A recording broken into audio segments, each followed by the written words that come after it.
You kind of you hit the accelerator in the last few years. Where are we right now? Right now, we're in the closing stages of construction for both 7 and 8. 7 is Northcott to Columbia, and you start seeing them. They're doing a lot more grading work to put in the bike trail, make sure that structure, that large cement structure, actually does what it's supposed to, and that's drain all the surface water in that area. You'll start. Last week was a very wet week, talking about how it was 3 years ago. The northern suburbs of Chicago got doused pretty good. We only got hit, I think, with 1.5 inches maybe of rain. But that sort of stopped work for a little while, and now they're back at it with this nice weather this week. Stage 8, you can see, which is basically Columbia to the Manor in Lyman and Hammond. They've already seeded the banks. They've already put up, or they'll be putting up the bike trail, the walking trail.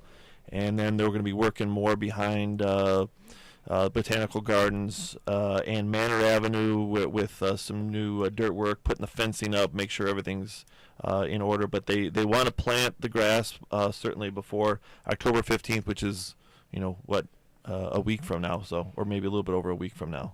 But that's where it's at now. We're still acquiring property on Forest Avenue, which we need to do to finish that project off. And in Southmore, we're waiting final determination from a new colonel that came in as to what he wants and how he wants to proceed with Southmore. And at that point, the construction phase, but for the tiebacks at State Line, which is, since Illinois is cash poor, can't finish their project, we need to somehow tie back the project, sort of like the Cabela's / Hartstitch project did for Hammond and Highland.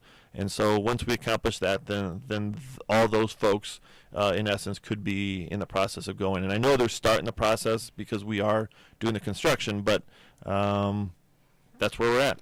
Dan Repay, he's the executive director of the Little Cal Commission. Bill Baker, are you satisfied with where you guys are right now? From when, I, at least personally, I got involved right after the flood, yes. I mean, like I've spoken before, it's a little challenging having to have an event like 2008 to get the thing moving along. But, it's a little more complicated than some of the things that everybody sees driving by. I mean, this is a federal project with a local match, and the local match is through this commission. And, the Army Corps of Engineers is basically the federal government, and they're who's driving the ship with regards to how this thing goes. They're the general contractor. They're the engineering company. They're the folks that are primarily the focus point of getting this thing completed.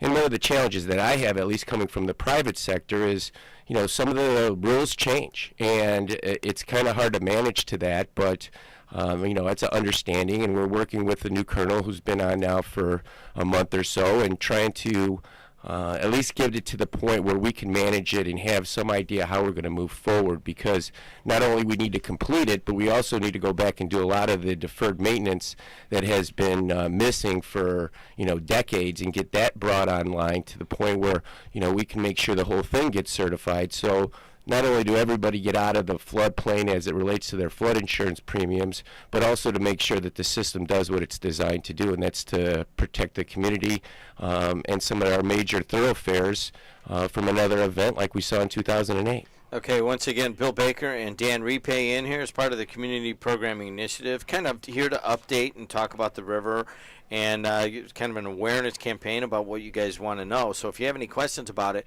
219-845. It comes down to whose responsibility is that. I mean, it's kind of hard to go to private business and say, hey, give us a couple $1 million to fix the river. I'm sure that that's just not how our system works. We pay taxes for that. It would be great, Savio, from that standpoint, but, this isn't like, just a one-and-done type of a thing. I mean, this is an ongoing investment to continue to maintain this, structure. I mean, outside of the stuff that you would just see as, earth and berms and whatnot, I mean, there's a lot of sheet piling, there's a lot of pump, there's a lot of equipment that needs to be maintained throughout the system, and this is an ongoing thing. So, even if we got the initial investment to handle construction, we're still looking through to getting that perpetual funding source to take care of the maintenance, because this isn't going away. All right. Hey, anything else, Savio? I love WJOB. All right, buddy. And we love Savio. Thank you. 219-845-1100. Let's look at when was the last meeting you guys had? Second week in September. Second week in September. It was actually the anniversary of the flood. It was 14th. It was very ironic because it was exactly 3 years after the rain started on the 14th, and even more ironic, it was raining. And it was raining. And I was walking up, I'm like, man, everything happens for a reason. And it was a tough, at least meeting for me, at least personally, because we were all there, and it kind of brings back those memories. And I even called into your radio show one time about replaying some of the tape that you had from that particular time. And I understand not having played it, but I even understand it a little bit more after that night, because that's still fresh, but that's still something we have to continue to build upon, because you don't want to forget that. At least I'm never going to forget that as long as I'm still around. And that's something that needs to go into this election, because with this being a basically a federal, state, county, local type of a project, those are tax dollars, and tax dollars bring in politics, whether you like it or not. And we're going into this election and listening to the radio stations. I'm not hearing too many people talking about this project, and it's really concerning. You know what? This is an ongoing discussion that Mr. Baker and I have been having for decades. Well, no, actually, probably about a decade, and I can't believe that you find that reason anyway surprising after all that we've been through. I mean, we've had these discussions even when Bill and I owned the paper together, and Bill would say, well, I think this is important and people should care. And many times I think it just, kind of shot down. Like, at some point you just realize nobody cared. The issue with the river is a little bit different in that there is a kind of a vocal minority that still cares very much, but I think there's a large portion of Lake County that doesn't want to hear about it almost, and that's unfortunate. And it is unfortunate, and even though their water drains there, the whole county drains into there. And I heard that conversation that you were having about nobody cares, and that doesn't mean everybody else should just throw their hands up and keep going about their daily business, because if you don't start caring about what you invest in your community, that shows that if you're not involved, and 2 out of 3 people come out and vote out of those registered voters, don't give me the stuff and calling in on the radio that you care about your community, and then 2 out of 3 come out to vote, or don't pick up this thing. I mean, this is only one issue of a lot of issues going on around here, and they're all interrelated because they're all going after some of the same dollars.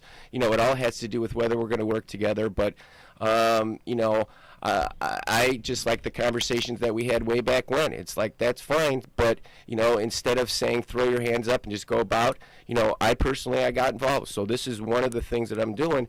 Does it impact other things? By all means it does. There's more to it than just taking care of the river, at least from my perspective being on this, because it has a huge impact on the transportation and the commerce around here, economic development, not to mention how much money people could keep in their own pocket by working on this flood insurance premium issue.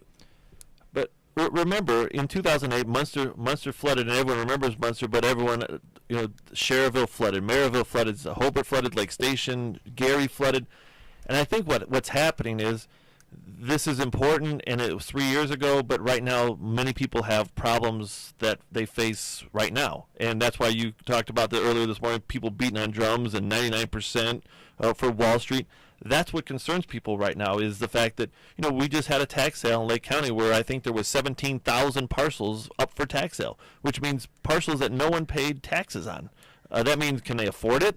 Did they just get rid of it? Did their investment go bad? How many people are now, their mortgages are upside down? I mean, those are issues. Not saying that our issue isn't important. I think it's really important. But I think as time goes by, people sort of have other and prioritize their more important issues. And their life right now is, I need to find a job. I need to pay my taxes. And you know what? There's libraries that are closing down. Maryville's talking about, issues that they have with their finances. we talked about it when I was on the tax side in the auditor's office, that this was going to happen, that these caps were going to put pressure on services, and eventually the people were going to decide what services that they wanted, and here we come, because this is what's happening. In my mind, this is so almost like historical cycle is playing itself out here. Because I remember as a kid, I don't know, so some of you old-timers will remember exactly when this happened, but it was when the Borman was built, and the little Calumet River flooded everything out in the Knickerbocker Parkway area, and then all those people in Highland, and I don't even think a lot of those houses were built, I want to say the early 1950s. And my grandfather showed me a lot of pictures at the time, and since he pretty much lived on both sides of the river all of his life, he was always afraid. He's like, this is going to happen again. This is going to happen again. People aren't watching out. They're all building on it. And it took, and he would be telling me and my cousins this in like the 1970s, and nobody cared. But really it took maybe 30 years after that before some of his 30 or 40 years, some of his warnings would actually come true.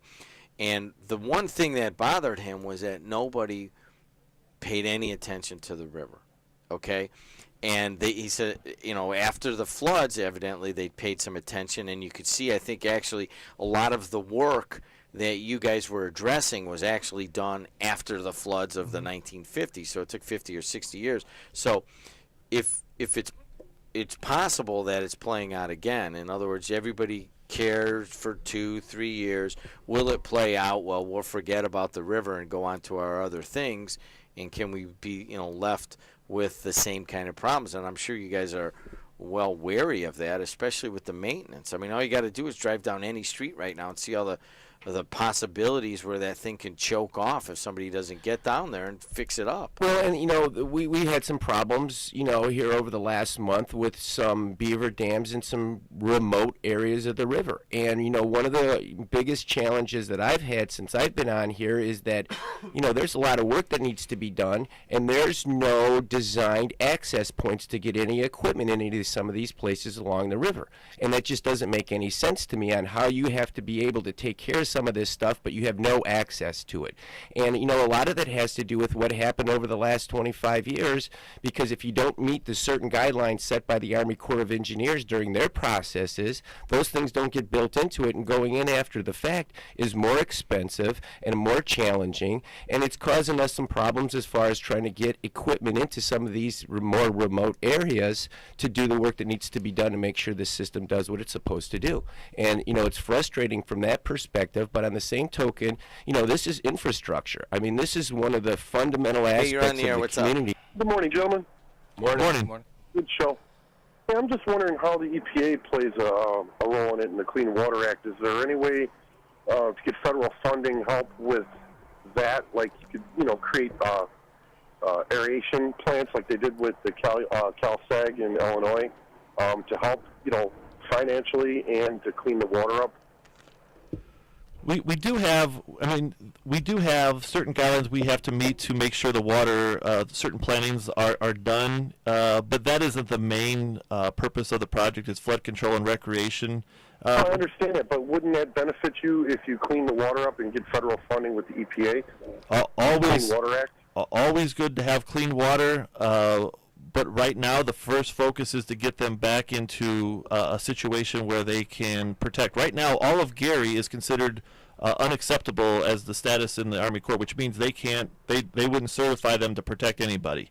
Well, money's set forth in the intent purpose of cleaning it up, and restructure the whole program with that federal funding money as well. And I would tell you this, as Bill alluded to before, the local agreement between the Army Corps and the Little Cal was designed back in, the 80s? Yes. Amended once in the 90s. We've asked them to amend it. It's an act of Congress, and we've asked for some changes. Some of those, actually, by cleaning water and certain technologies, you can actually reduce the amount of water coming into the main channel, which would be the Little Calumet River. Just to give you a point about environment, we're trying to remove 3 culverts at Chase Street we have to go by the guidelines of the DNR Fish and Wildlife because it is a brown salmon spawning area. So we have certain things and guidelines that we can't do and certain dates at which we cannot construct.